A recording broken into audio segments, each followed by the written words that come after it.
भाई भाई का रिश्ता विपत्ति बांटने के लिए था, लेकिन कुछ ऐसी परेशानियां बनी समाज में कि भाई भाई का रिश्ता संपत्ति बांटने के लिए भाई भाई की विपत्ति में खड़ा होता था। अभी एक मेरे मित्र हैं, उनके वहां उनके चाचा की मृत्यु हो गई, तो वहां जाना हुआ मेरा।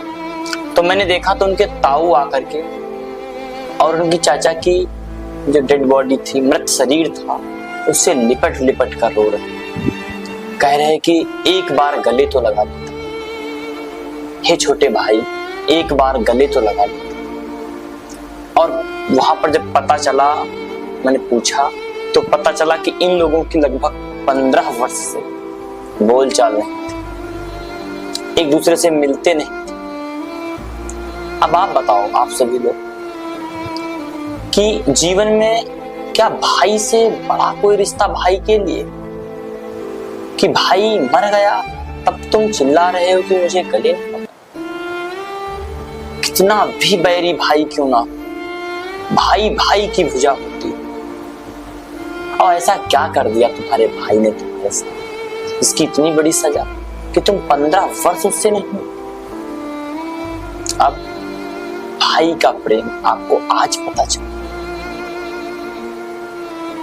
माँ का प्रेम आपको तब पता चलेगा जब माँ आपकी मर जाएगी, जब आपके पास आपकी माँ नहीं।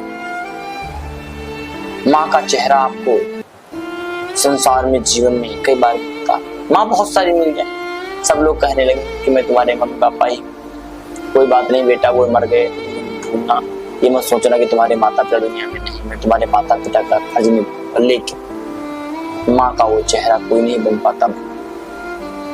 तो चाहे लाख बुराई भाई में, लाख बुराई हो भाभी, लाख बुराई हो भतीजे में, लेकिन परिवार को हमेशा एक जंजीर से जोड़ के चलना पड़ता। मैं आपको लिख के दे रहा हूं, एक जंजीर में जुड़ा हुआ परिवार हमेशा उन्नति का शिखर छूता है।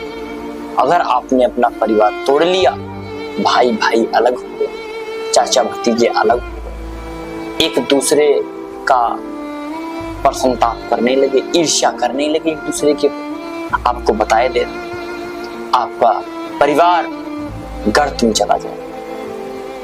जहां सुमतितः संपत्ति नाना, जहां कुमतितः विपत्ति नहीं।